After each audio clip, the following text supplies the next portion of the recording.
नमस्कार और आज की इस खास बातचीत में स्वागत है। आज हम एक विशेष किताब के पन्नों में उतर रहे हैं, श्री प्रभात रंजन सरकार की योगिक ट्रीटमेंट्स एंड नेचुरल रेमेडीज। हमारा ध्यान रहेगा मधुमेह यानी डायबिटीज पर, जैसा इस किताब में समझाया गया है। जी। दिलचस्प बात यह है कि ये किताब मधुमेह को सिर्फ एक बीमारी की तरह नहीं देखती, बल्कि एक पूरी जीवन शैली और शरीर की अंदरूनी ऊर्जा के संतुलन से जोड़कर देखती है। हाँ, बिल्कुल। इसमें योग और प्राकृतिक उपचारों पर काफी जोर है। तो चलिए देखते हैं कि इस नजरिए से मधुमेह के कारण, लक्षण और इलाज के बारे में क्या खास बातें सामने आती हैं। बिल्कुल, ये समझना वाकई रोचक होगा कि ये किताब मधुमेह को कैसे परिभाषित करती है और इसके पीछे क्या वजह बताती है।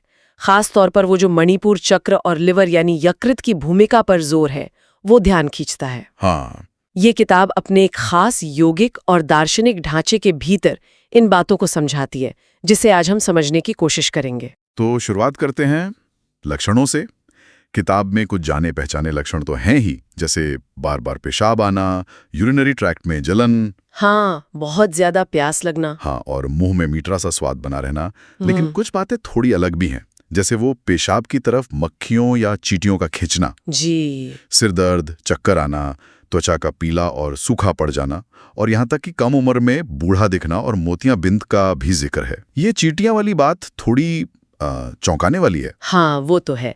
और स्रोत ये भी साफ करता है कि जरूरी नहीं कि हर मधुमेह रोगी के पेशाब में शुगर हो ही। अच्छा। जी, इस किताब में शुगर वाले मधुमेह को सोमरोग या मधुमेह कहा गया है और बिना शुगर वाले को मूत्रातिसार या उदक में है। ये वर्गीकरण बताता है कि ये किताब मधुमेह को शायद अलग अलग रूपों में देखती है। हाँ, अब आते हैं इसके कारण पर, जैसे इस किताब में बताया गया है। हाँ, और किताब के मुताबिक इसकी जो मुख्य वजह है वो मणिपुर चक्र की कमजोरी बताई गई है। अच्छा, मणिपुर चक्र यानी योगिक नजरिए से ये पेट के हिस्से का ऊर्जा केंद्र हुआ। जी हाँ, बिल्कुल।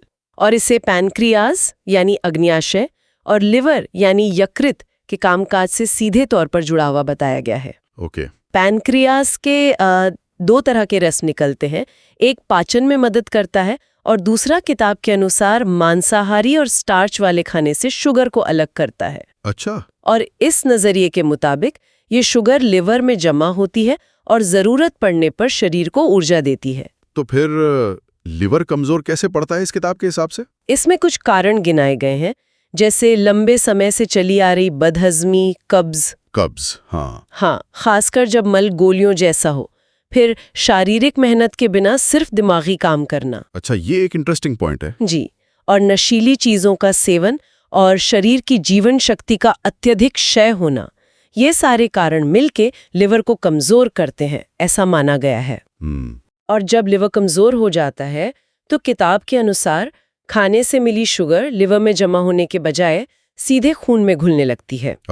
इससे खून धीरे धीरे अशुद्ध होता है और शरीर की बीमारियों से लड़ने की ताकत, मतलब इम्यूनिटी, कम हो जाती है। शरीर इस फालतू शुगर को पेशाब के रास्ते बाहर निकालने की कोशिश करता है। अब शुगर को घुलने के लिए ज्यादा पानी चाहिए होता है। अच्छा, इसीलिए बहुत प्यास लगती है। बिल्कुल। और क्योंकि पेशाब के साथ शरीर की जरूरी शुगर भी निकल जाती है, तो धीरे धीरे मरीज की जीवन शक्ति या कहें वाइटैलिटी कम होती जाती है। और वो दिमागी काम और शारीरिक मेहनत की कमी वाला पॉइंट भी इससे जुड़ा है फिर। हाँ, उस असंतुलन को इसका एक बड़ा कारण माना गया है इस किताब में। ये तो हुई कारण और लक्षणों की बात, जैसा किताब में दिया गया है। अब इसके प्रबंधन या इलाज के तरीके पर आते हैं। जाहिर है, अगर कारण शरीर और ऊर्जा के असंतुलन में है तो इलाज भी संतुलन बनाने पर ही केंद्रित होगा। बिल्कुल सही। किताब सुबह और शाम के लिए कुछ खास यौगिक क्रियाएं सुझाती है। इसमें आसन और मुद्राएं दोनों शामिल हैं। मुद्राएं? जी, मुद्रा का मतलब होता है शरीर की खास स्थितियां या हाव भाव, जिन्हें योग में ऊर्जा के प्रवाह को नियंत्रित करने के लिए इस्तेमाल किया जाता है। सुबह के लिए उत्क्षेप मुद्रा, कर्मासन, अग्निसार मुद्रा जैसी क्रियाएं हैं। ओके। और शाम के लिए योग मुद्रा, दीर्घ प्रणाम, भुजंगासन, पश्चिमोत्तानासन जैसी क्रियाएं बताई गई हैं। इनका मकसद शायद पेट के अंगों, खासकर लिवर और पैंक्रियास को सक्रिय करना और मणिपुर चक्र को संतुलित करना है, जैसा इस किताब के सिद्धांत में बताया गया है। पूरी लिस्ट देने के बजाय सिद्धांत समझना ज्यादा जरूरी है कि योग के जरिए अंदरूनी अंगों और ऊर्जा पर काम करने की बात कही गई है। समझ गया। और खाने पीने के बारे में क्या सलाह है? क्योंकि लिवर और पैंक्रियास को अहम माना गया है इसमें। हाँ बिल्कुल, खाने पीने में ऐसी चीजें चुनने को कहा गया है जो आंतों को साफ रखे, पोषण दे और आसानी से पच जाएं। अच्छा। फलों को अच्छा बताया गया है, खासकर पके केले। केले, हाँ। जी, मांसाहारी खाना पूरी तरह मना है। दिलचस्प बात यह है कि वनस्पति प्रोटीन जैसे दालें वगैरह उनको भी एसिडिक मानकर कम खाने की सलाह दी गई है। अच्छा, प्रोटीन भी कम? हाँ, इस किताब के अनुसार चावल और रोटी जैसे अनाज कम करके क्षारीय यानी एल्किलाइन गुणों वाली चीजें ज्यादा खाने को कहा गया है। जैसे कि? जैसे सब्जियों का सूप, केले का सूप और कई तरह की सब्जियां जैसे पटोल, भिंडी, लौकी, केले के फूल, अंजीर वगैरह। मूल सिद्धांत यह है कि लिवर और पैंक्रियास पर ज्यादा बोझ ना पड़े और शरीर में एसिडिटी ना बढ़े। किताब में क्या करें और क्या ना करें जैसा एक हिस्सा भी है। इसमें एक बात कही गई है कि मधुमेह बुद्धिजीवियों की बीमारी है। मतलब? हाँ, मतलब उनका तर्क ये है कि जो लोग दिमागी काम ज्यादा करते हैं और शारीरिक मेहनत कम, उन्हें ये ज्यादा होती है। अच्छा। लंबे समय तक घर के अंदर रहना, शारीरिक आलस, कब्ज, असंयम, इन सब को कारण माना गया है। वो शारीरिक मेहनत वाली बात पर काफी जोर है। ये बार बार आ रहा है। बिल्कुल, जैसा पहले कहा, क्योंकि जड़ लिवर और पैंक्रियास से जुड़ी मानी गई है, तो खाना ऐसा हो जो इन अंगों को ज्यादा उत्तेजित न करे, और काम या कसरत ऐसी हो जो इन्हें वापस सेहतमंद बनाने में मदद करे। ठीक है। किताब तो यहाँ तक कहती है कि जो लोग शारीरिक मेहनत से बचते हैं, उनके लिए मधुमेह से पूरी तरह ठीक होना लगभग नामुमकिन है। ये शारीरिक गतिविधि के महत्व पर इस किताब का एक बहुत स्पष्ट नजरिया है। अच्छा, कुछ खास चीजों का भी जिक्र है जो अल्कलाइन होते हुए भी शरीर को जरूरी स्टार्च और प्रोटीन दे सकती हैं? जी हाँ, जैसे नारियल, मूंगफली, दही, केले। मूंगफली? हाँ, मूंगफली के दूध, मतलब उसका अर्क, बिना चीनी के या बहुत कम शहद के साथ, उसको तो खाना और दवा दोनों बताया गया है। ये तो काफी स्पेसिफिक है। जी, इंसुलिन के बारे में भी एक खास टिप्पणी है। किताब का मानना है कि इंसुलिन मरीज की ताकत तो बढ़ा सकता है, लेकिन बीमारी को जड़ से ठीक नहीं कर सकता। ये इस किताब का अपना नजरिया है जिसे समझना जरूरी है।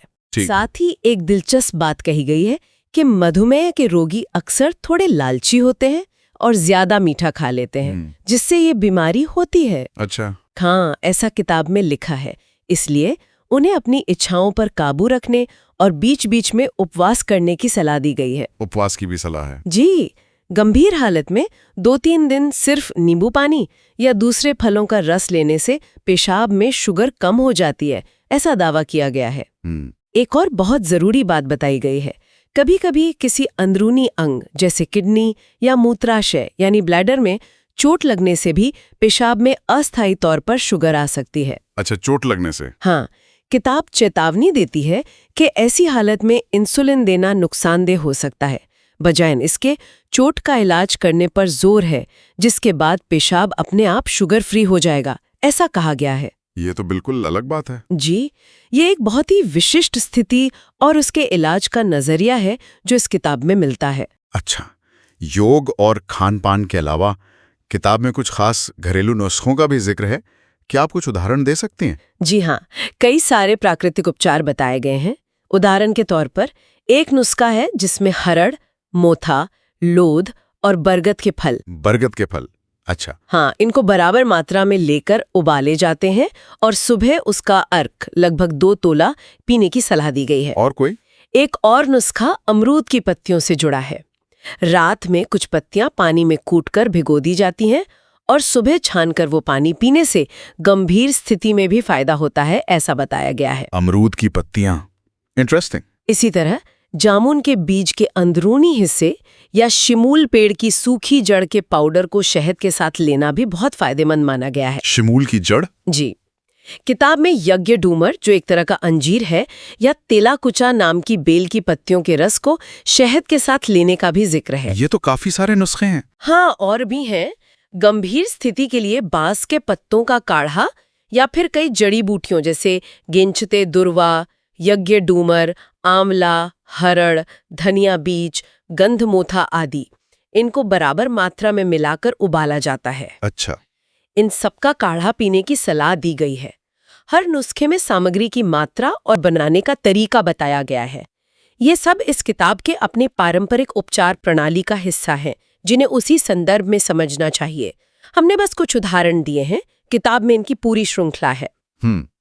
तो श्री प्रभात रंजन सरकार की किताब योगिक ट्रीटमेंट्स एंड नेचुरल रेमेडीज के नजरिए से मधुमेह पर इस बातचीत का निचोड़ क्या निकलता है? हमने देखा कि ये नजरिया मणिपुर चक्र, लिवर और पैंक्रियास के स्वास्थ्य पर बहुत ज्यादा ध्यान देता है। जी बिल्कुल। जीवन शैली का संतुलन, खासकर दिमागी और शारीरिक मेहनत के बीच, बहुत जरूरी माना गया है। हाँ। और इलाज के लिए खास तरह का खान-पान, योग क्रियाएं और कुछ प्राकृतिक नुस्खे सुझाए गए हैं। ये सब मिलकर एक समग्र यानी होलिस्टिक अप्रोच बनाते हैं। बिल्कुल। ये नजरिया स्वास्थ्य को सिर्फ लक्षणों के ठीक होने तक सीमित नहीं रखता, बल्कि शरीर, मन, ऊर्जा, जो चक्रों के जरिए है, और जीवन शैली के पूरे ताने बाने को देखता है। इस किताब के आधार पर सोचने वाली बात यह है कि इस खास ढांचे के भीतर ऊर्जा केंद्रों जैसे कि मणिपुर चक्र और जीवन शैली के चुनाव को सेहत और बीमारी समझने में कितनी अहम भूमिका दी गई है। सही कहा। ये एक ऐसा पहलू है जिस पर हमारे श्रोता खुद विचार कर सकते हैं कि स्वास्थ्य को देखने के ऐसे अलग-अलग मॉडल क्या मायने रखते हैं।